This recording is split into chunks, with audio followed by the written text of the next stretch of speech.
चलो, आप लोग का पहला चैप्टर जो है evolution and fundamental of business. Business बोलने का मतलब ही होता है व्यापार। व्यापार किया क्यों जाता है? What is the main purpose of doing the business? Main purpose होता है बिजनेस करने का इज़ टू अर्न प्रॉफिट। क्या कमाने के लिए बिजनेस किया जाता है? प्रॉफिट अर्न करने के लिए। अर्न करने को हिंदी में कमाना बोलते हैं। तो कोई पूछे what is the main purpose of business, तो आप क्या बोलोगे? To earn profit. Main purpose of the business is to earn profit. इसको हम लोग प्राइमरी पर्पस भी बोलते हैं। मेन को क्या बोलते हैं? Primary purpose. लेकिन सोल वर्ड यूज़ नहीं कर सकते, क्योंकि सोल मतलब होता है एकलौता, वन एंड ओनली हो जाता है। तो सिर्फ ये पर्पस नहीं होता बिजनेस का। आज के मॉडर्न वर्ल्ड के अंदर में अगर मैं आपको कार लेने के लिए बोलूँ, अच्छा अब बताओ, आपको मैं बोलूँ आपके पास एक नया प्रोडक्ट आया, लॉन्च आया हुआ है, ये प्रोडक्ट है, जो भी प्रोडक्ट है, नहीं पता, कोई भी प्रोडक्ट है, XYZ प्रोडक्ट है। अब ये प्रोडक्ट टाटा कंपनी का है और ये प्रोडक्ट जो है ये कोई एक जापानीज़ कंपनी का है। आप कौन से पे कंपनी पे ज़्यादा भरोसा करोगे? टाटा। क्यों? क्योंकि टाटा का मार्केट में गुडविल है। टाटा मतलब क्वालिटी। टाटा मतलब कभी अपने कस्टमर्स के साथ वो गड़बड़ नहीं कर सकता। लोग टाटा की कार क्यों खरीदते हैं? मारुति सुजुकी और ये सब की कार क्यों नहीं? उनको पता है अभी स्विफ्ट जो है जापान में लॉन्च कर रही मारुति सुजुकी, जापानीज़ कंपनी के साथ में, वहाँ पे 5 स्टार की सेफ्टी रेटिंग उसको मिल रही है। MCAP क्या बोलते हैं ना, जहाँ सेफ्टी रेटिंग, लेकिन इंडिया में तो है नहीं। तो सोचो, मारुति अपनी कार उतारती नहीं है NCAP की टेस्टिंग में। और जो टाटा की कार होती है, टाटा पंच 5 स्टार रेटिंग। टाटा लोहा भैया, भले ही एवरेज थोड़ा कम ज़्यादा है, लेकिन टाटा की क्वालिटी, बिल्ड क्वालिटी सबसे अच्छी रहती है। टाटा कभी भी अपने सामान के साथ में किसी प्रकार की लॉयल्टी। तो आज के डेट पे एथिक्स मतलब होता है सोसाइटी को ध्यान में रखते हुए, सामाजिक वर्ग को ध्यान में रखते हुए करना। बिजनेस करने के लिए एक बहुत इंपॉर्टेंट वर्ड है बिजनेस एथिक्स, जो मोरली सोसाइटी के हिसाब से, देखो एथिक्स का होना और लॉ का होना अलग अलग बात है। जैसे कि अगर मैं आपको बात करूं, ये थोड़ा रॉन्ग एग्जांपल है, पर मॉडर्न वर्ल्ड के हिसाब से बच्चे हो तो दे सकता हूँ मैं एग्जांपल। मुंबई के अंदर में हुक्का बार बहुत चलता है। हुक्का सुने आप लोग कभी? तो हुक्का बार चलता है। तो मुंबई में वो चलना लीगल तो है, लेकिन अगर आप में से किसी को मैं बोलूँ हुक्का बार खोलो, तो क्या आप एथिकली खोलना पसंद करोगे? क्या मोरली, क्या वो सही है? क्या सोसाइटी के हिसाब से सही चीज़ है? बिल्कुल नहीं है, बहुत गलत चीज़ है। जय जन बेटा। और बहुत गलत चीज़ है, सोसाइटी के हिसाब से बहुत गलत चीज़ है, नहीं खोलना चाहिए। तो देखो, एथिकली होना अलग होता है और लॉफुल होना अलग होता है। जैसे कि कोई इंसान चाहता था कस्टमर, देखो कस्टमर सेटिस्फैक्शन मेन मोटिव होता है बिजनेस का। अब कोई कस्टमर चाहता है कि उसको इस दुनिया से नहीं जीना है, उसको मरना है, तो तुम उसको चूहे मारने की दवाई उसके गुपचुप ठेले में तुम काम करते थे मिला दे दिए, उसके नीड को पूरा करने के लिए। तो कस्टमर की नीड पूरा, लेकिन कस्टमर की नीड ऐसी भी पूरा ना हो कि कस्टमर की नीड हो लेकिन वो अनलॉफुल हो जाए। तो सबसे इंपॉर्टेंट होता है बिजनेस करो, पर बिजनेस में ध्यान क्या रहा है मॉडर्न वर्ल्ड में? एथिक्स के साथ हो बिजनेस। ये अपार्ट फ्रॉम दिस टॉपिक था, ये आपको चैप्टर नंबर 6 में मिल जाएगा। ठीक है, अब देखो इस चैप्टर के अंदर मैं आपको बेसिकली बिजनेस के बारे में आपको फंडामेंटल और उसके इवोल्यूशन, देखो नाम से समझो क्या बोला है, evolution and fundamental of business, कि किस तरीके से बिजनेस जो है वो इवॉल्व हुआ। पहले क्या होता था? ट्रेडिशनल बिजनेस चलता था, धीरे धीरे मॉडर्न वर्ल्ड में अब क्या आ चुका है? ई बिजनेस। आपने कभी सोचा था कि आप खाना ऑनलाइन ऑर्डर करोगे? आज से 10 साल पहले, 10 साल पहले आपने कभी सोचा था क्या कि वीडियो कॉल हो सकते हैं? 10 साल पहले ऑनलाइन ट्रांजेक्शन्स हो सकते हैं? ये सब कभी किसी ने सोचा था क्या? पर क्या हो चुका है आजकल, पूरा मोड चेंज हो चुका है। पहले हार्ड कैश था, आजकल क्या हो चुका है? फ़ोन पे। पहले लोग बोलते थे कैश देना प्रीफर करो, आजकल क्या बोलते हैं? भैया ऑनलाइन ट्रांजेक्शन ज़्यादा बेटर है, आप ऑनलाइन डाल दो, ट्रांजेक्शन कर दो। यही बोलते हैं कि नहीं बोलते? UPI का फुल फॉर्म क्या है? Unified payment interference. क्या है? Payment interference. एक ऐसा मोड, एक ऐसी जगह जहां पे सारे प्रकार के बैंक अकाउंट को, सब QR को एक जगह जोड़ के यूनिफाइड कर दिया गया। तो ऐसा यूनिफाइड पेमेंट करने का एक सिस्टम, उसको इंटरफेरेंस बोलते हैं। जो UI मोड होता है ना, जो कस्टम मोड्स होते हैं, वैसी एक जो आपको दिख रहा है उसको इंटरफेरेंस बोलते हैं।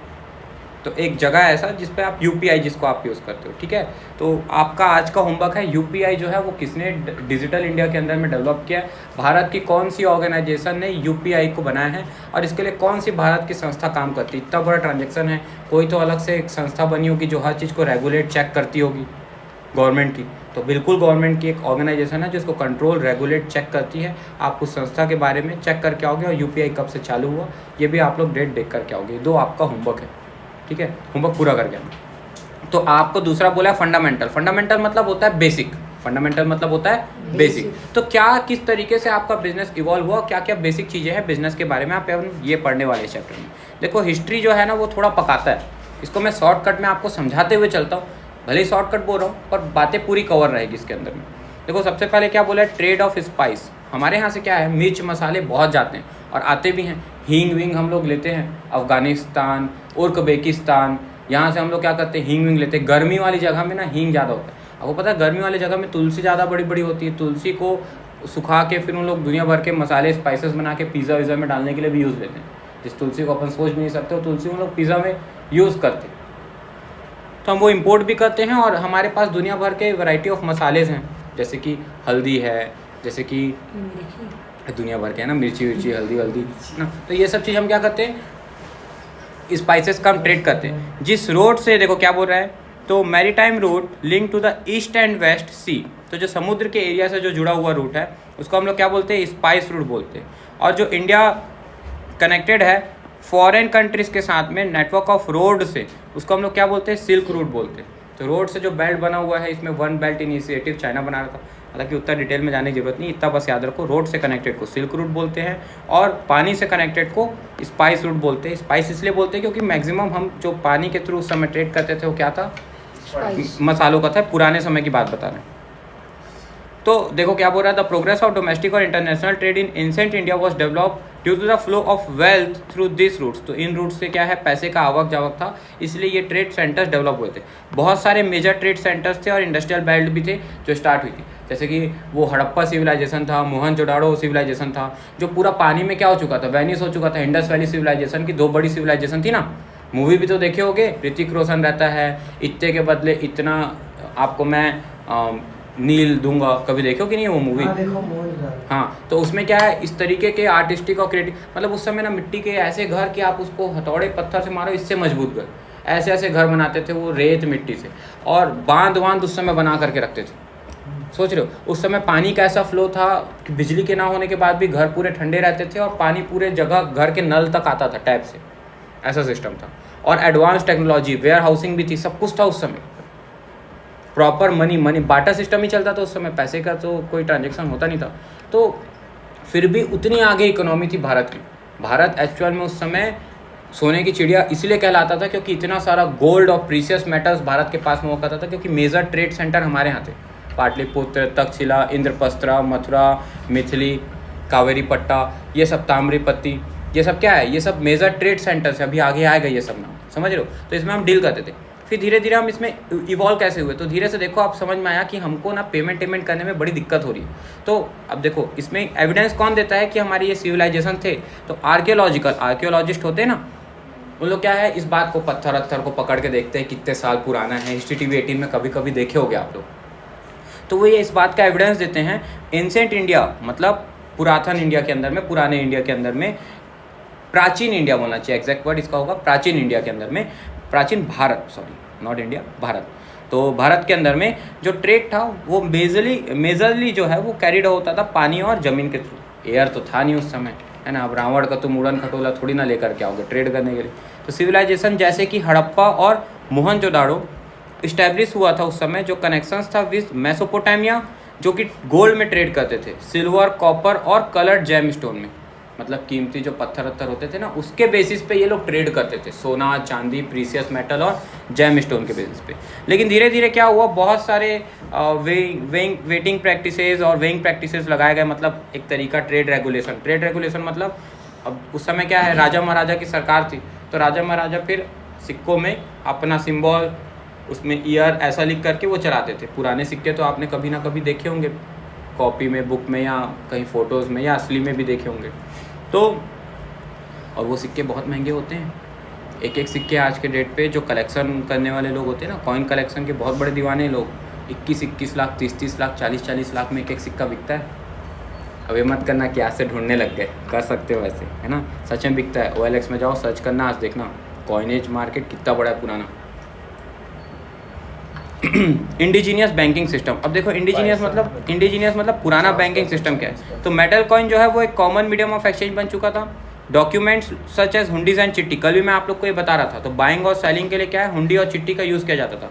हुंडी बहुत पॉपुलर बन चुकी थी क्योंकि हुंडी इन्वॉल्व करती थी, भरोसा दिलाती थी कि भैया सामान आपका आ जाएगा और आपकी पेमेंट की वारंटी गारंटी है।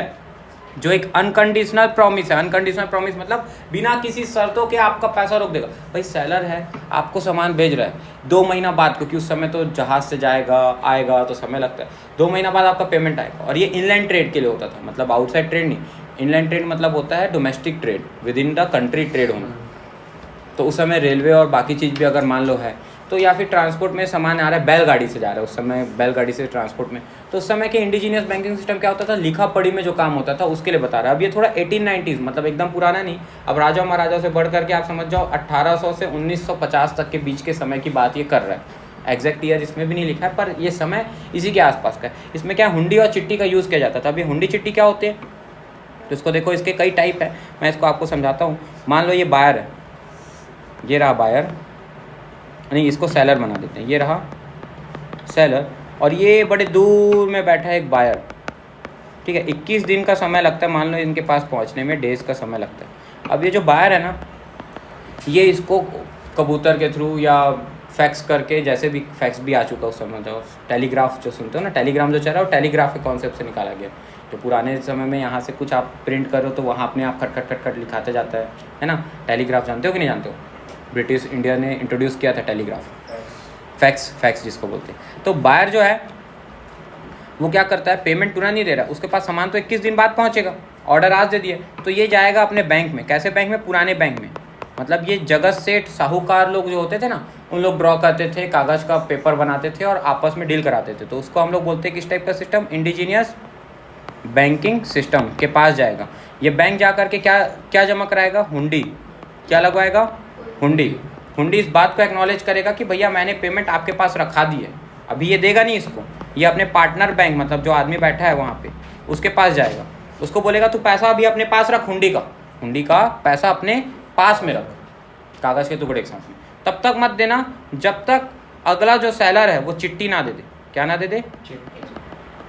चिट्ठी। अब चिट्ठी क्या है, तो चिट्ठी बेसिकली जो सेलर है ना, वो अपना सामान को भेजने के बाद उसको जो रेलवे रिसिप्ट या लॉरी रिसिप्ट या कोई भी उसका ट्रांसपोर्टेशन का जो पर्चा है वो मिलके, बिल मिलके कि भैया मैंने सामान भिजवा दिया है और सब कुछ पहुंच चुका है, तो वो इसको ला के क्या करेगा, चिट्ठी को जमा करेगा। एक चिट्ठी की कॉपी ये ट्रांसपोर्ट के साथ में भी डलवा दिए रहेगा और ये यहाँ से क्या होगा, बायर तक पहुँच जाएगा।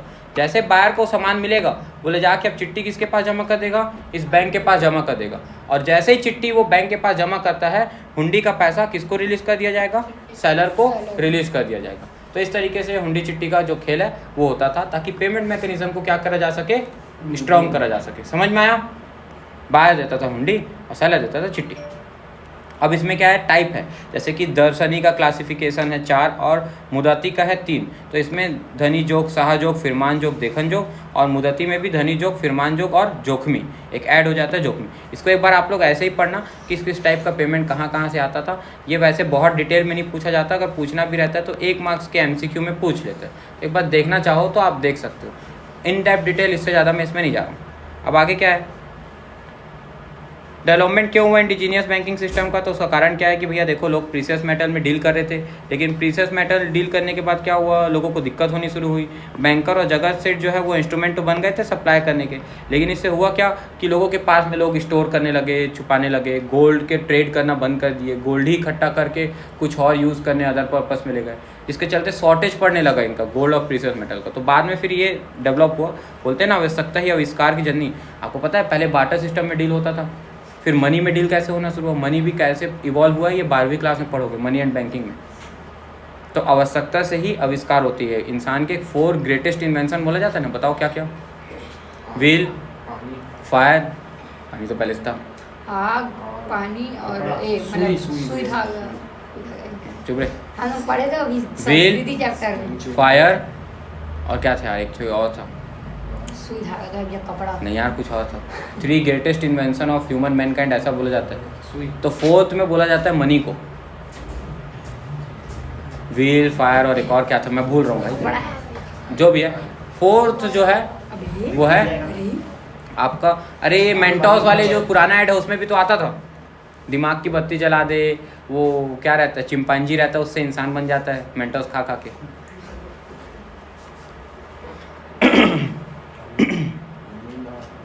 अब देखो, राइज ऑफ इंटरमीडिएटरीज मतलब दलाल लोग कैसे डेवलप हुए।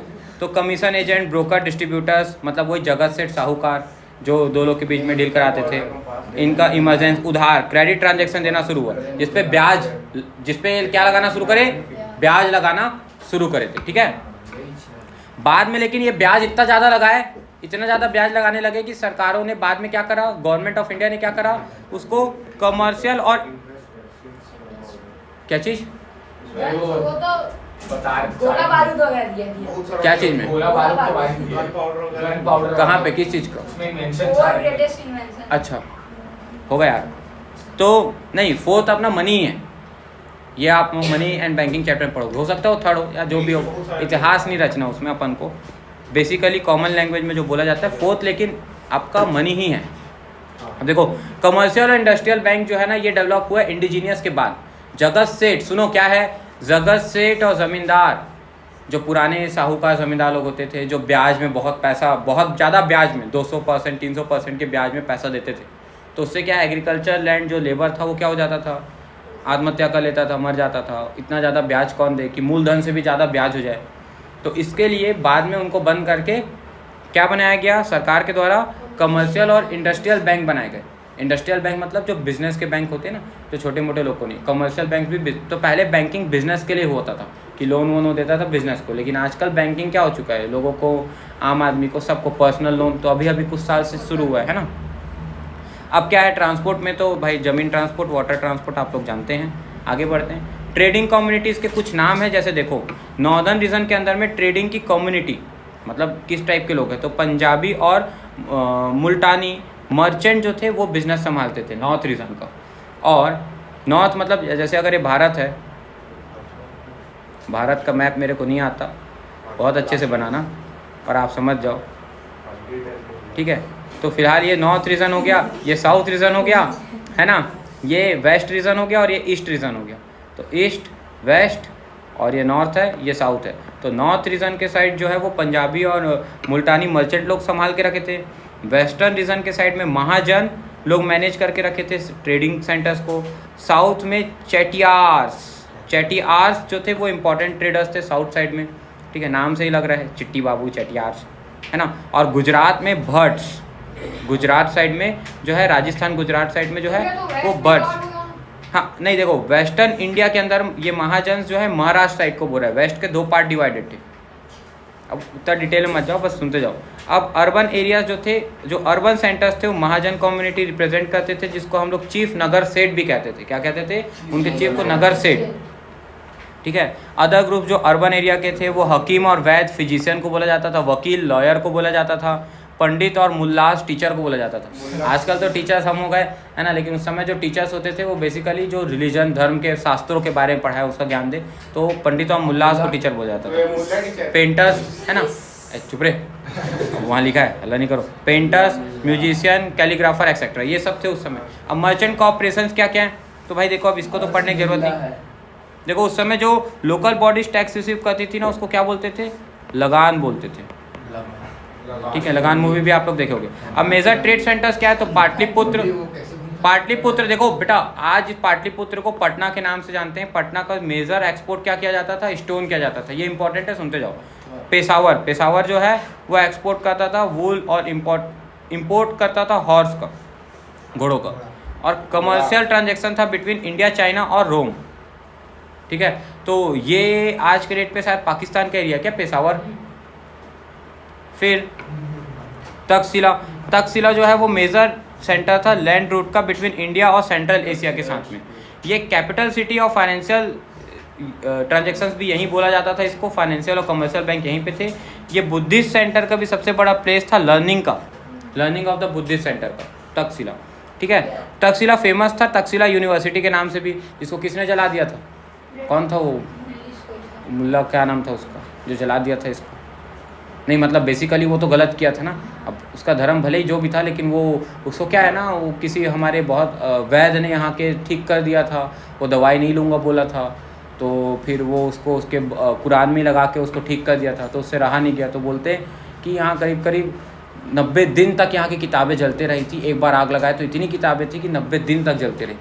5000 से ज़्यादा कोर्सेज थे, जैसे अभी तो 3 ही 4 स्ट्रीम है, तो उसमें 5000 से ज़्यादा स्ट्रीम थी, वर्ल्ड का सबसे बेस्ट और बिगेस्ट स्किल डेवलपमेंट, आजकल तो सिर्फ किताबी ज्ञान देते, स्किल डेवलप करने की ये यूनिवर्सिटी थी, तक्षशिला यूनिवर्सिटी, जहाँ पे आपको रह के पढ़ना पड़ता था। तो अब तो वो क्या है मेरे को नहीं पता भाई, मैं कमेंट नहीं कर सकता, लेकिन वो ओरिजिनल तो नहीं, तो सब जल गया, ख़त्म हो गया, राख हो गया। कितने प्रकार की लैंग्वेज, कितनी प्रकार की चीज़ें, सब कुछ था। आप कभी सर्च करो तो आपको समझ में आएगा। इंद्रप्रस्थ, रॉयल रोड, ऐसी मथुरा, वाराणसी, मिथिला, उज्जैन, सूरत, कांची, मदुरा, कावेरी पट्टा, ताम्रपट्टी, भगवान जाने का नाम रखते हैं, है ना। मेजर एक्सपोर्ट और इंपोर्ट में क्या क्या था, तो बेटा एक बात थोड़ा देख लो। मेजर एक्सपोर्ट हम क्या क्या चीज़ें एक्सपोर्ट करते थे, तो हम स्पाइसेस, वीट, शुगर, इंडिगो, नील, आजकल तो सिंथेटिक इंडिगो आ चुका है, ओपियम, सीसम ऑयल, ओपियम मतलब गांजा, sesame oil, cotton, parrots, live animal products like hide, skins, furs, horse, tortoise, shell, pearl, sapphire. हाँ, तेरा ध्यान तो बस उत्ते में जाएगा। ये सब हम लोग क्या करते थे बेटा, एक्सपोर्ट करते थे। इंपोर्ट हम क्या करते थे, horse, animal product, Chinese silk, flax, linen, wine, gold, silver, tin, copper, lead, rubies, coral, glass, amber etcetera. अब बेटा देखो आप लोग को क्या अब बेटा राजा महाराजा के शौक बिल्कुल, अब वो मेरे को नहीं पता बेटा, मैं कभी इतना डिटेल में नहीं गया राजा महाराजाओं के। Between first and 7th century के अंदर में हम लोग क्या थे, तो पहले से 7वीं सदी तक, सेंचुरीज मतलब 100 साल होता है ना, डिकेड्स मतलब 10 साल और सेंचुरीज मतलब 100 साल। तो पहले 100 से 700 साल के अंदर में भारत जो है वो स्वर्ण भूमि था, या स्वर्ण द्वीप के नाम से भी जाना जाता था इस भारत के देश को। फिर क्या हुआ, फिर हम लोग धीरे धीरे गौरी सरकार के अंदर में आते गए। नहीं, प्री कॉलोनियल पीरियड में इंडिया की हिस्ट्री जो थी, इंडिया की इकोनॉमी वो पूरे तरीके से यूरोपियन ईयर मार्क्स के अंदर में हम बहुत आगे थे। बाद में हमारे यहाँ गौरी सरकार आई, ईस्ट इंडिया कंपनी बनी, ईस्ट इंडिया कंपनी ने हमारा फ्रीडम छीन करके हमारे रिसोर्सेज को यहाँ से लेके हमको सोने की चिड़िया से गरीबों की चिड़िया बना के छोड़ दिया। उसके बाद फिर हम वापस धीरे धीरे अब इवॉल्व होकर आगे बढ़ना शुरू करे हैं, और वापस से कहाँ खड़े हो गए हैं, fifth largest economy in the world में खड़े हो गए हैं। और आने वाले 2030 तक के अंदर में 30-35 में 35 तक का मोदी जी का हमारे विज़न है कि 35 आने तक में हमारी जो इकोनॉमी वो 3rd लार्जेस्ट इकोनॉमी बन जाए, followed by America and China. मतलब अमेरिका चाइना के बाद फिर इंडिया का नाम है, अभी 5th में हम, ठीक है। अब इंडिया किस तरीके से री इंडस्ट्राइज, देखो हमारी पूरी इंडस्ट्रीज़ को तो बर्बाद कर दिया था। हमारे खादी के कपड़े पड़े हो गए, गांधी जी चरखा चलाते थे, हैंडीक्राफ्ट और आर्टिस्टिक वर्क में हम आगे थे। उस समय हमारे खुद की हैंडीक्राफ्ट इंडस्ट्रीज़ होती थी, इन सबको बर्बाद कर दिया उसने, और अपनी खुद की क्या करा, मतलब हमारे खादी के कपड़े बनकर आके अपने अंग्रेजी कपड़ों को, वस्त्रों को भारत के अंदर में चलाना शुरू किया। तो इस तरीके से हमारे इंडस्ट्रीज़ को क्या करा, बर्बाद किया। तो कैसे भारत जो है वापस से री इंडस्ट्रियलाइज कर पाया, इसके बारे में आपको बता रहा है। तो भारत ने सबसे पहले प्लानिंग कमीशन इस्टेब्लिश किया था 1950 में, वो नहीं लिखा यहाँ पे, मैं आपको बता रहा हूँ। फिर 1952 में हमने क्या किया, फर्स्ट 5 ईयर प्लान लगाया। धीरे धीरे इंडिया जो है बहुत सारे एफर्ट्स लेकर के भारत को डेवलप करने की कोशिश कर रहा था। इंडिया को एक रियलाइज़ हुआ कि भारत को बहुत ज़्यादा उधार लेने, क्या हुआ, भारत के पास 1990 में पेट्रोल खरीदने का भी पैसा नहीं बचा था, क्रूड ऑयल खरीदने का, फॉरेन पेमेंट, क्योंकि डॉलर देना था। तो हमको फिर उस समय जो पाकिस्तान की आज हालत है ना, कटोरा लेके भीख मांगने वाली, वैसी हालत हमारी हो गई थी उस समय। भीख मांगने वाली मतलब लोन, कर्ज लेने वाली। तो उस समय कर्ज देने के लिए कोई तैयार नहीं, क्योंकि भारत की कोई ऐसी अर्निंग ही नहीं है उस समय बची थी गौरी सरकार के चलते कि हम कमा के वापस कर पाए।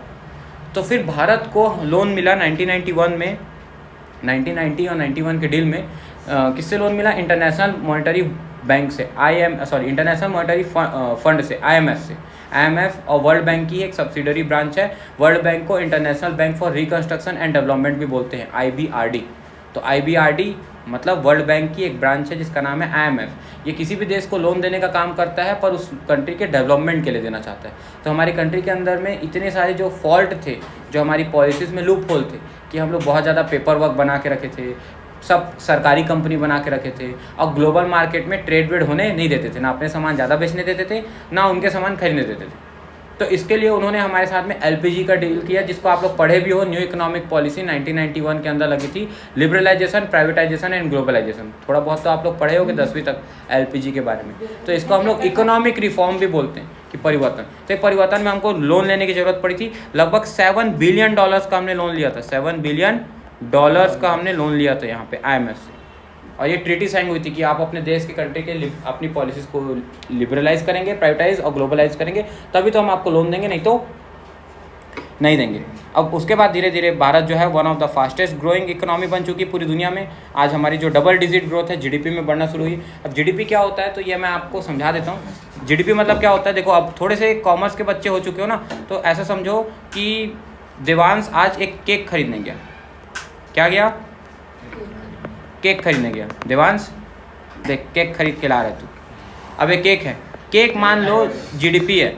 जीडीपी मतलब सकल घरेलू उत्पादन। साल भर में एक कंट्री के अंदर में जितने भी गुड्स और सर्विसेज डोमेस्टिक टेरिटरी के अंदर में प्रोड्यूस होते हैं, उसी को हम लोग क्या बोलते हैं? Gross domestic production, GDP. तो जीडीपी और ग्रोथ का क्या रिलेशन होता है? तो देखो बेटा, मान लो ये केक इस साइज का था, अब अचानक से रांची के इसको एक शकल का बूम बूम की पेंसिल मिल गई और ये उसको ड्रॉ कर दिया, और ड्रॉ करते ही वो केक बड़ा हो गया। तो अब वो केक इस साइज से इतना बड़ा हो गया। अब जीडीपी ऐसा समझ लो कि 2023 में जीडीपी इस साइज़ की थी, और अब 2024 में जो जीडीपी है उसकी साइज़ हो गई है इतनी। तो जितने से बढ़ गई है उसी को आप लोग क्या बोलोगे? ग्रोथ बोलोगे। क्या बोलोगे? ग्रोथ। तो जितना बड़ा जीडीपी होगा उतना ज़्यादा लोगों में बटेगा। तो ये ऐसी बात है कि केक जितना बड़ा होगा उतना ज़्यादा सभी के पास में आएगा। तो जीडीपी जितनी बड़ी होगी ना, उतना ही ज़्यादा लोगों के हाथ में क्या होगा? पर पर्सन इनकम होगा, जिसको आप पर कैपिटा इनकम के नाम से भी जानते हो। हर एक आदमी के हाथ में एवरेज इनकम कितना बैठ रहा है। तो जीडीपी अगर बड़ी होगी इकोनॉमी की अर्थ, तो क्या बड़ा होगा? इंसान का पर कैपिटा इनकम भी। तो अगर आपका देश ज़्यादा प्रोडक्शन करेगा, ज़्यादा कमाएगा, तो आप भी ज़्यादा कमाएंगे, ज़्यादा अमीर बनेंगे। समझ आ रही बात? आपको पता होना चाहिए कि भारत के अंदर में इंसान जितना मेहनत करता है और कमाता है, अगर उतना ही मेहनत अमेरिका में कर दे तो वो बिलियनर बन जाए, सॉरी बिलियनर नहीं, मिलियनर बन जाए, क्योंकि वहाँ की इकोनॉमी डेवलप्ड है तो उसको ज़्यादा पैसा मिलेगा। तो तुम ये मत बोलना खर्चा भी ज़्यादा होगा, बिल्कुल खर्चा भी ज़्यादा होगा, लेकिन उसको अर्निंग कैपेसिटी तो ज़्यादा है ना। कम काम करके वहाँ वेज रेट, लेबर रेट ज़्यादा है। यहाँ 1 घंटा काम करके मान लो 100 रुपये कमाओगे, तो वहाँ 1 घंटा काम करके 1500 रुपये कमाओगे। तो ये अंतर होता है एक डेवलप्ड इकोनॉमी और अंडर डेवलप्ड इकोनॉमी में। और जो मैं आपको अभी ये समझा रहा हूँ ना, ये बीएसटी नहीं है, ये बेसिकली इकोनॉमिक्स है। ये मैं आपको फीड कर रहा हूँ ताकि एक ओवरव्यू तो बने। आपको चैप्टर पढ़ने से पहले दुनिया भर की जानकारी रहना जरूरी। अब जो किताब में लिखा है वो तो है ही, लेकिन जो किताब में नहीं लिखा है वो भी तो समझाना है ना एक बार आपको। भाई तू सो मत, तो गुड मॉर्निंग। अब ये सबसे इंपॉर्टेंट है, मेक इन इंडिया इनिशिएटिव। क्या कि पहले देखो क्या लिखा रहता था? मेड फॉर इंडिया लिखा रहता था। आजकल क्या लिखता है? Make in India. मतलब अगर आपको भारत में बेचना, टेस्ला को हम बेचने नहीं देते, सीधा मना नहीं करते, 200% का टैक्स लगाते हैं। 30 लाख की कार है ना, भारत में कोई खरीदेगा 90 लाख रुपए की पड़ेगी, 200% का टैक्स, 60 लाख रुपए टैक्स। आ बेटा बेच, फिर तो हम टाटा की बेचेंगे इलेक्ट्रिक। मतलब बेच भाई, किसी को शौक है तो ले ले 30 लाख की कार 90 लाख में।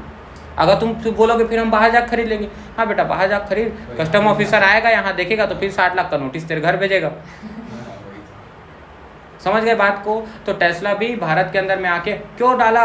इंडिया के अंदर में एप्पल ने प्रोडक्शन हाउस, सबसे ज़्यादा सेल्स, 300% की सेल्स में ग्रोथ है एप्पल। इसलिए बोलते हैं एक ऐप डाउनलोड करो जिसका नाम है, आप सोचते होगे ना कि सर इतना कुछ बताते हैं, सर नहीं भैया बोले करो, इतना कुछ बताते हैं, कहाँ से नॉलेज आता है, क्या करते हैं। तो बेटा आपको भी ना घर में ना InShot ऐप को डाउनलोड करना चाहिए। InShot एक न्यूज़ ऐप है, वो ब्यूटी कैमरा वाला मत कर लेना, ठीक है? तो इस ऐप को डाउनलोड करो और डेली इसका न्यूज़ जो है वो स्क्रॉल अप करे करो। छोटे छोटे 30-30 वर्ड्स में रहता है, अंग्रेजी भी सुधरेगी, ज्ञान भी बढ़ेगा, और एक बार में वो समझ में नहीं आएगा।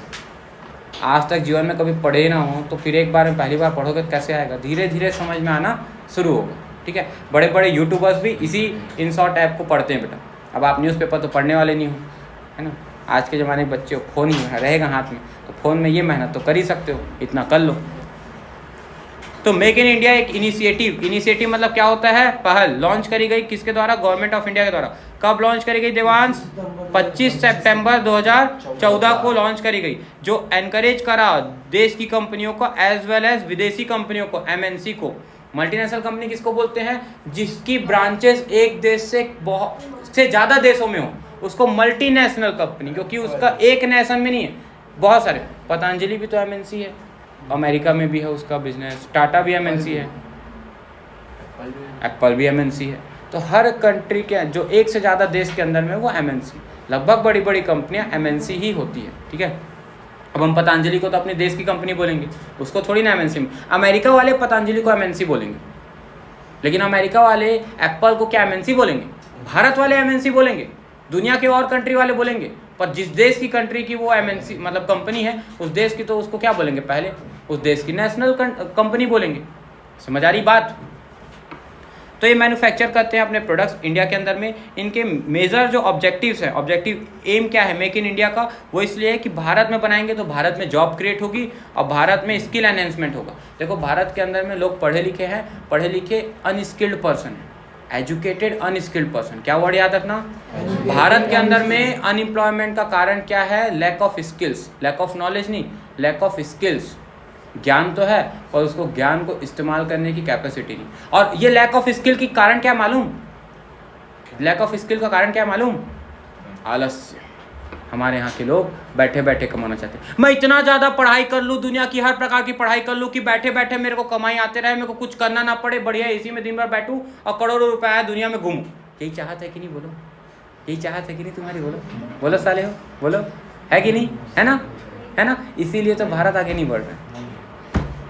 तुम साले कभी जीवन में कुछ करना चाहते ही नहीं हो, बस बैठ के खाना चाहते हो, बोझना चाहते हो, धरती के बोझ जैसे। तुमको पता है जापान के लोग आर्मी मैन थे, पूरा आर्मी हटा करके उन लोग कंपनी बनाए। जब वॉर हारे ना इन लोग अमेरिका के साथ में, न्यूक्लियर वेपन गिरा था ना, क्या नाम है जगह का? हिरोशिमा और नागासाकी। नागासाकी या नागासाकी? जो भी है, एक्सर चुप रहे सुन। तो वहाँ पे दो एटॉमिक बम गिराए थे ना लोग, न्यूक्लियर बम। उसके गिरने के बाद ट्रीटी साइन हुई कि कभी भी जापान अपनी मिलिट्री नहीं बनाएगा। ये नालायक सुनना, जापान कभी भी अपनी मिलिट्री नहीं बनाएगा, ये डील हुई थी। और जापान को कभी भी वर्ल्ड वॉर होगा या जापान के साथ कोई भी वॉर करेगा तो अमेरिका अपनी मिलिट्री फोर्सेस भेजेगा, जॉइंट मिलिट्री फोर्सेस। ये डील हुआ था। तो फिर जापान के सभी मिलिट्री, क्योंकि इतना सा देश, सभी लोग अमेरिका से लड़ने पहुँच गए। सोचो इतना पावरफुल कंट्री के साथ में। तब उसके बाद अमेरिका जो है वर्ल्ड ग्लोबल लीडर बना था। तो जापान जो है वो उतना सा देश, वहाँ पे आपको पता है कॉन्सेप्ट चलता है in Japan, if you are on time you are late and if you are before time that means you are on time. अगर आप समय पे आते हैं तो आप लेट हैं। जापानी आदमी को आप बोलोगे 2 मिनट पहले 10 बजे बुलाओगे तो 10 बजे की जगह आपके पास 9:55 पे एग्जैक्ट पहुँच जाएगा। एक बार भारत की एक कंपनी में जापानी आदमी जो है वो आया और आ करके डील करने के लिए बोला, उसको मैनेजर ने बुलाया 10 बजे, वो 9:55 पे पहुँच गया। तो बोला हमारे यहाँ ऐसे ही होता है, और जो बुलाया था वो खुद आया 10:30 बजे। तो भारत के अंदर में उल्टा है। भारत में लोग शादी का इनविटेशन भेजते हैं 8 बजे का है तो आराम से जाएंगे 11 बजे, ऐसा चलता है। हमारे यहाँ ट्रेन 5 मिनट लेट होती तो हम लोग बोलते जल्दी आ गई ट्रेन, टाइम पे भी नहीं बोलते, जल्दी आ गई ट्रेन बोलते। और हाँ 3-4 घंटा तो हमारे यहाँ नॉर्मल रहता है ना, 2 घंटा लेट है मतलब ठीक है डेली का है, ऐसा बोल के टाल देते। जापान में अगर 5 सेकंड लेट हो जाती ना, 5 सेकंड लेट हो जाती ना तो अनाउंस करा जाता है सॉरी लेटर रिग्रेट वहाँ पे कि 5 सेकंड आपकी ट्रेन लेट हो गई। अगर 1 मिनट लेट हो गई ना तो नौकरी चल देती है लोको पायलट की। इतना पंचुअल, इतना डिसिप्लिन। इसलिए तो आप जापानीज टेक्नोलॉजी भरोसा करते हो। टोयोटा, बाकी सब कार के इंजन 1 लाख 2 लाख के बाद खुल जाते हैं, टोयोटा का अकेला इंजन है, कैसा भी चला दो 10 लाख के पहले नहीं खुलेगा। 10 लाख के पहले कोई भी टोयोटा इंजन नहीं खुलेगा। वो टेक्नोलॉजी डेवलप करे भाई, उतना कंसिस्टेंसी, उतना अच्छा क्वालिटी का सामान बनाते हैं लोग, समझे? तो ये सीखो उनसे। तो भारत के अंदर में क्यों बनाया गया? जॉब क्रिएशन और स्किल एनहेंसमेंट। भारत में बेरोजगारी क्यों है? अनस्किल्ड एजुकेटेड पर्सन्स के चलते। अनस्किल्ड एजुकेटेड तो हैं, बड़ी बड़ी डिग्री रखें, पर क्या है? अनस्किल्ड है। समझ गए? जमाने के अब टीचर हैं, बाबा आदम जमाने से पढ़ा रहे हैं, 20-30 साल का नॉलेज है, अच्छे टीचर हैं, नॉलेजेबल है, सब है, पर लोग उनको बोलो कि आप लेटेस्ट मॉडर्न टेक्नोलॉजी के साथ सब इंटीग्रेट करके बताओ तो वो एनहेंस नहीं कर पाएंगे। मैं तो चाहता हूँ कि कुछ ऐसा रहे कि यहाँ पे बढ़िया बाकायदा कुछ डिजिटली कांच जैसा रहे, जिसमें सब कुछ ऐसा रहे, पैरेलली आपके पास भी एक छोटा छोटा कांच जैसा रहे और मैं सब बताऊँ और आपको सब दिखते जाओ और वहीं आप सॉल्व करते जाओ, सब होते जाओ ऐसे टच करके प्रॉपर तरीके से। मैं तो उतना तक सोच के रख लियो, क्योंकि सोचोगे तब तो आगे बढ़ोगे। तो वो टेक्नोलॉजी रहे तो अच्छा रहे। मैं तो सोचता था 2 साल पहले कि मैं ऐसा कुछ करूंगा, मैं कर लिया। अब मैं वो सोच रहा हूँ 2 साल बाद शायद वो भी हो जाए। सोचोगे तब तो होगा ना। इसलिए एक बुक है the magic of thinking big, बड़ी सोच का बड़ा जादू। जैसा सोचोगे वैसा होता है। तो हमेशा उसमें समझाया गया थिंक बिग। अगर आप कुछ बड़ा बनना चाहते हो तो बड़ा सोचते रहें। तो अब इसमें देखो हम लोग कुछ कुछ सेक्टर में बोल के रखे कि भारत में अगर आपको व्यापार करना है तो भारत के अंदर प्रोडक्शन करना पड़ेगा। इसके पास शाओमी, ओप्पो, वीवो, आपको पता है Oppo, Vivo, one plus, Oppo, Vivo, one plus और रियलमी एक ही कंपनी है जिसका नाम है बीबीके इलेक्ट्रॉनिक्स। आप सर्च कर लेंगे। सबकी पेरेंट कंपनी नहीं, सबकी पेरेंट कंपनी एक ही है। दो ब्रांड बनाया ओप्पो और वीवो को, ऑफलाइन उतारा। देखना इनकी मार्केटिंग चाइनीज़ वालों की, साले चिंग चैंग रहते हैं, मैगी नूडल्स खाते हैं। और मैगी मत खाना ज़्यादा, मैगी ब्रेन को इनएक्टिव करता है, ये रिसर्च में पाया गया है। तुम लोग साले हो मैगी खाने जाते हो, मैगी में बहुत सारा लीड होता है, बुद्धि भंग करता है। मैगी छोड़ दो। अगर खाना ही है तो मैं पतंजलि आटा नूडल्स नहीं बोलूँगा, चिंता मत करो। अगर खाना ही है तो भाई तुम्हारे नॉर्मल नूडल्स मिलते हैं ना मार्केट में, जो लोकल कोई बनाता है वो यूज़ कर लो, वो ठीक है उससे। यीपी नहीं, ये जो मैगी है ना बेसिकली ये तो सबसे बेकार है। यीपी भी मैगी से ठीक है पर यीपी भी कोई शुद्ध नहीं, ठीक है। इन सब चीज़ों से थोड़ा सा बेटा बचो। खाना है तो वो आपके आसपास में कोई ना कोई भैया होंगे ना जो मंचूरिया, चाउमीन, मंचूरियन ये सब बनाते होंगे। भूख किसको लगती है नाम सुन करके, हैं तो वो खा लो, पर मैगी खाने मत देखो। तो अब देखो कौन कौन सेक्टर्स में क्या क्या था। तो automobile, aviation, chemical, defence, electronic, information technology, leather, mining, pharmaceuticals, railway, ये सब देख लेना। इतने सेक्टर्स को उन्होंने क्या किया, भारत के अंदर में ही अगर आप व्यापार करेंगे तभी तो आप भारत में व्यापार कर पाएंगे, मतलब भारत में ही प्रोडक्शन करेंगे तभी आप भारत में व्यापार कर पाएंगे। ये कॉन्सेप्ट लगाया कब, 25 सितंबर 2014 को लॉन्च किया। एक पहल की किसने, गवर्नमेंट ऑफ इंडिया ने, जिसका नाम था क्या, मेक इन इंडिया। देखो शेर दहाड़ भी रहे। अरे वही तो बता रहा है ना समझाने के लिए कि आज का शेर क्या है, इंडस्ट्रियलाइजेशन प्रोसेस का एरा का शेर। आज देश को आगे बढ़ना है तो देश को इंडस्ट्रीज लगानी पड़ेगी, तब तो जीडीपी बढ़ेगी। प्रोडक्शन कहाँ से बढ़ेगा, इंडस्ट्रीज से तो बढ़ेगा। समझ आया। अब बिजनेस का कॉन्सेप्ट, तो आपके गुरुदेव जो इतने भी स्कूल में आप लोग पढ़ते हैं लगभग टीचर्स यहाँ शुरू करते हैं। पर देखो कितना इंटरेस्टिंग था, ठीक है। आपको लग रहा है बोर, मैं बोल रहा हूँ इतना सारा, पर कितना इंटरेस्टिंग था, मतलब कितनी कुछ सीखने के लिए जानकारी थी वहाँ पे। देखो दो प्रकार के शब्द होते हैं, जबरदस्ती पढ़ना पड़ता है और एक होता है सीखने को मिलता है। सीखना पड़ता है और सीखने को मिलता है। तो कभी भी आपको कोई बोले तो ये मत बोलना कि मेरे को पढ़ना पड़ता है सीखना पड़ता है। आप ये बोले करो मेरे को पढ़ने मिलता है सीखने मिलता है। आप लोग को ज़्यादा फैसिलिटी में कराते हो, और उन्मन करी तो सुन, ज़्यादा फैसिलिटी में कराते हो। आप सोचो वो बच्चे जो पढ़ नहीं पाते, जिनको स्कूल्स और बाकी जगह नहीं मिलता, पढ़ने के लिए जगह नहीं मिलती है ना, वो कैसे पढ़ के IAS IPS बन जाते हैं। बड़े बड़े स्टोरी आप देखोगे, क्योंकि ना हमेशा याद रखना, जितनी ज़्यादा फैसिलिटी उतना नालायक बच्चा, और जितनी कम फैसिलिटी उतना ज़्यादा उसको, क्योंकि जिस चीज़ का अभाव है ना उस चीज़ की कीमत होती है, कीमत। और ज़्यादा मिल जाने से इंसान गर्राता है, ये इंसान का नेचर होता है।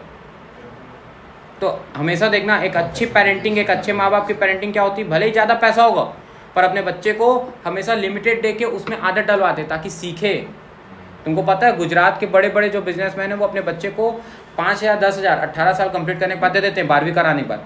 अब तू जा 2 महीने इस 10,000 रुपये में कहीं रह के, कहीं नौकरी करके, अपना जीवन यापन करके, व्यापार करके, 10 दिन यहाँ नौकरी कर, 10 दिन यहाँ नौकरी कर, किसी के यहाँ साफ कर, किसी के यहाँ कुछ कर, कुछ भी नौकरी कर, उसको भेज। डब्बा वाला फ़ोन लेके जा, एंड्रॉयड नहीं, उसमें हर रात के तेरे को फ़ोन करेंगे, व्यवस्था हुई कि नहीं, क्या है, पैसा कुछ नहीं देंगे लेकिन तेरा अपडेट लेते रहेंगे, और सीख। तब जाके गुजराती आदमी एक बड़ा बिजनेसमैन बनता है। तुमको पता है मुकेश अंबानी, नीता अंबानी जो ये अनंत और अंबानी लोग हैं, इनका स्पीच सुना मैं जियो में। अनंत अंबानी बताता है कि, नहीं बताते हैं, इज्जत देता हूँ उनको, है ना, वो इतना बड़ा अभी पूरा जानवरों के लिए वो ओपन करके रखा है, कौन सोचता है भाई आज के डेट पे।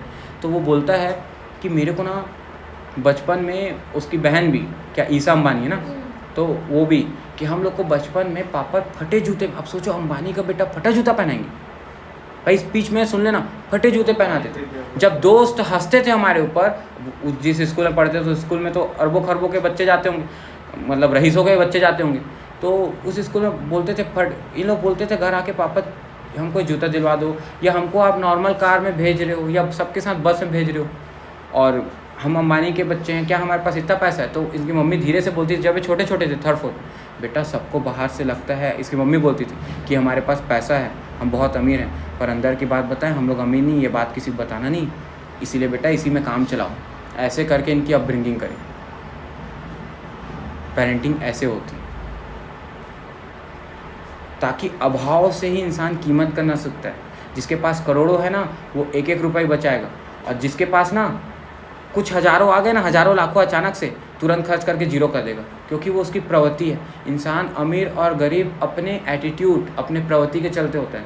जो बचाना जानता है वो करोड़पति बनता है, और जो उड़ाना जानता है वो कभी आगे नहीं बढ़ सकता है। इसलिए बोलते हैं ना, जितनी चादर उतना पैर। लेकिन ये बात गलत है, सोचो बड़ा, कमाओ ज़्यादा, पर खर्च कम करो। मतलब खर्च सोच समझ के करो।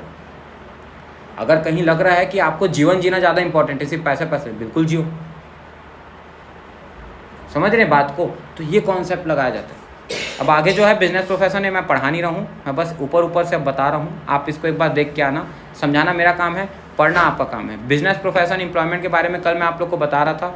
इकोनॉमिक नॉन इकोनॉमिक इसके पहले पढ़ा जाता है, वो बगल पेज में देखो।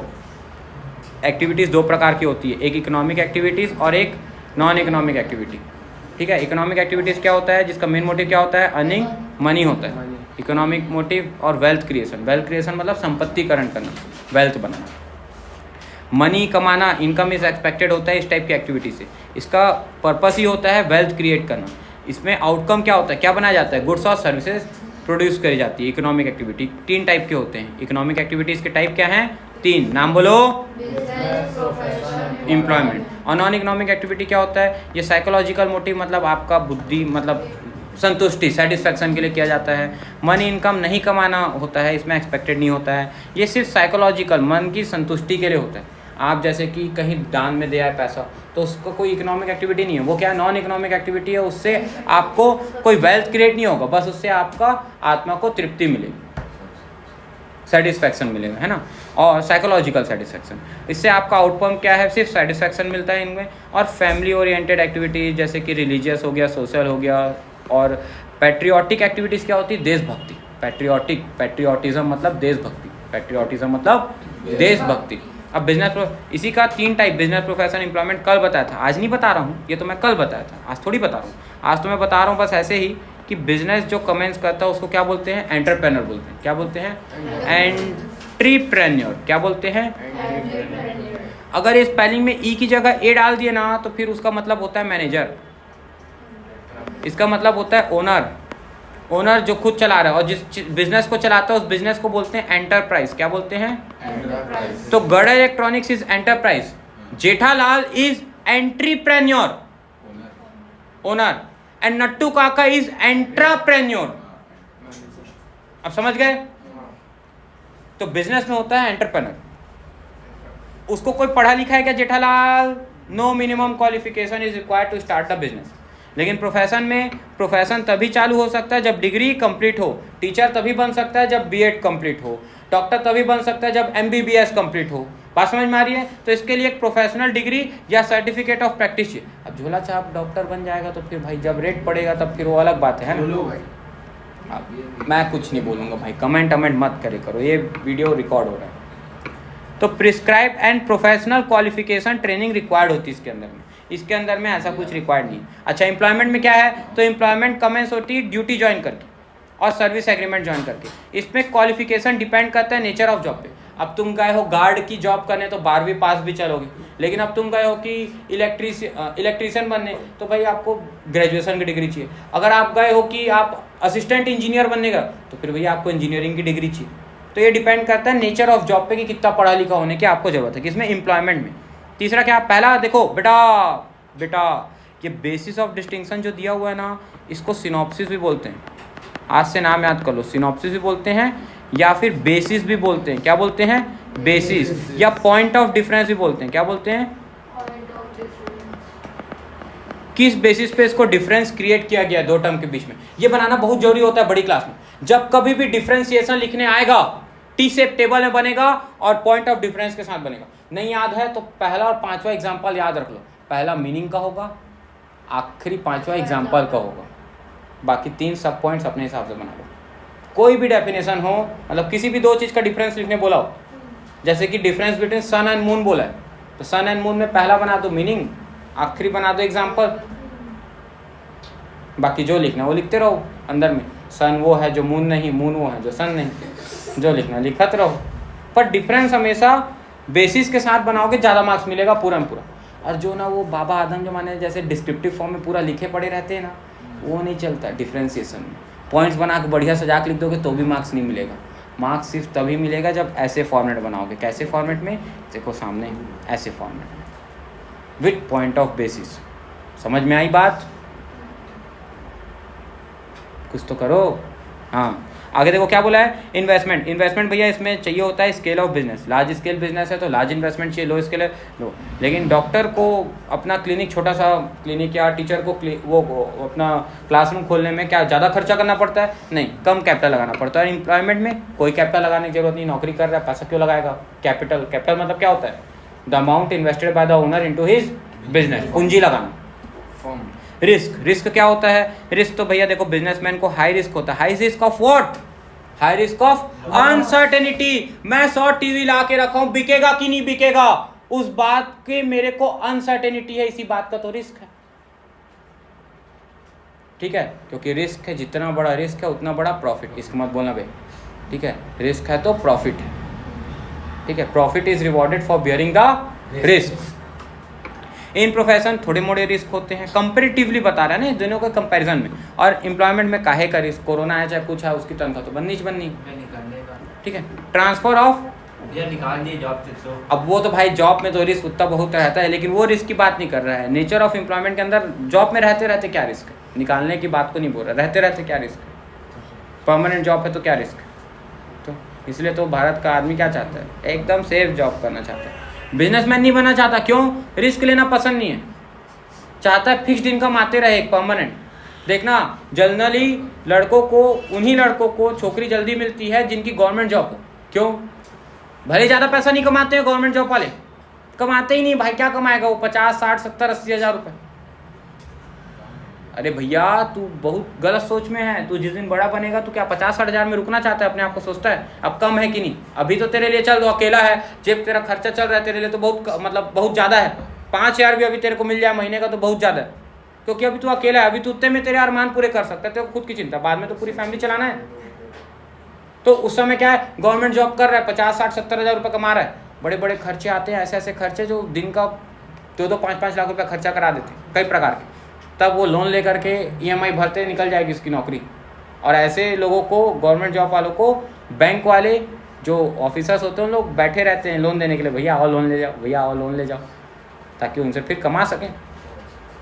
चूतिया बनाने की निंजा टेक्निक होती है उन लोगों को, सच बता रहा हूँ। और क्या है, नहीं हंसो मस्ती मजाक करो, बिल्कुल चुप चुप। काहे चुप चुप? क्या चुप चुप होता है? जरा सुनते रहो भाई, ऐसी मस्ती मजाक चल रहा है, कोई पढ़ाई लिखाई थोड़ी, टाइम पास करते अपन। टाइम पास जरूरी। तो कोई पूछे ना कि भैया ट्यूशन पढ़ाते हैं क्या, भैया अच्छा पढ़ाते हैं क्या, तो साफ बोलना भैया टाइम पास कराते हैं, भैया पढ़ाते नहीं। क्योंकि क्या है, किसी के सामने तारीफ़ करो ना तो बुराई, तो अपनी अच्छी चीज़ें मत बताओ, कुछ मत बताओ, लोगों को लगने दो ना गलत सलत। हमको क्या, हमारा काम है करना, हम अपना काम कर रहे हैं, आगे बढ़ते जा रहे हैं। तू रुक रे, भागेगा आखिरी में, तू बैक पैक कर रहा अभी से ना। क्या बोला था मैं? अरे हाँ, ट्रांसफर ऑफ। चलो देखो, अब जेठालाल टप्पू को बैठा सकता है अपने बिजनेस में तो भी चल जाएगा। अब सुनना ध्यान से, क्यों भाई? ओए मैं बोलूं, मेरी जगह पे कल से अर्श पढ़ाना शुरू करेगा, हो सकता है क्या? डॉक्टर है, मान लो मेरा दोस्त अभिषेक आहूजा, वो इलाज कर रहा है, किसी का ऑपरेशन कर रहा है, ठीक है, और वो बोल रहा है मेरे को थोड़ा काम आ गया है, मेरी जगह आयुष जान ऑपरेशन कर देगा, चलेगा क्या? नहीं चलेगा ना। तो प्रोफेशन में ट्रांसफ़र पॉसिबल नहीं है। अब तुम शाहरुख खान को बुलाए थे ढूंढके लगाने के लिए, शाहरुख खान का पर्सनल असिस्टेंट आकर के बोला सर तो आज बिजी हैं, उनकी जगह मैं लगा देता हूँ ढूंढके, तुम पैसे दोगे क्या? समझ में आई? तो यहाँ पे interest, transfer of interest possible नहीं है प्रोफेशन में। आप बिजनेस में कर सकते हो, एम्प्लॉयमेंट में तो पॉसिबल ही नहीं है। जो एम्प्लॉय है उसी से काम कराना है। मेन ऑब्जेक्टिव क्या होता है? बिजनेस का मेन ऑब्जेक्टिव क्या होता है? प्रॉफिट कमाना। इसको प्राइमरी ऑब्जेक्टिव भी कहते हैं। देखो, भले ही प्राइमरी ऑब्जेक्टिव बिजनेस का क्या है? पैसा कमाना, बट सेकेंडरी ऑब्जेक्टिव क्या होता है? Customer satisfaction. पहले सिर्फ सेलिंग कॉन्सेप्ट होता था, कुछ भी है माल बेच दो कैसे भी करके, लेकिन आज के एरा में क्या लग चुका है? एक बार थोड़ी बेचना है, बार बार बेचना है। तो आजकल क्या लग चुका है? कस्टमर सेटिस्फैक्शन भी एक इंपॉर्टेंट एस्पेक्ट बन चुका है। पर आज भी प्राइमरी फोकस किस में है? बिजनेस का। पहले तो प्रॉफिट कमाने में, फिर दूसरा केस में सेकेंडरी ऑब्जेक्टिव कस्टमर सेटिस्फैक्शन में। समझ आई बात? सर्विस का मेन ऑब्जेक्टिव क्या होता है? प्रोफेशन का मेन ऑब्जेक्टिव क्या होता है? सर्विस देना। एम्प्लॉयमेंट का मेन ऑब्जेक्टिव, तभी आप लोग अभी तक आपसे फीस नहीं लिए। क्यों? क्योंकि हमारा मेन ऑब्जेक्टिव क्या है? सर्विस देना। पैसा क्या है? वो सेकेंडरी।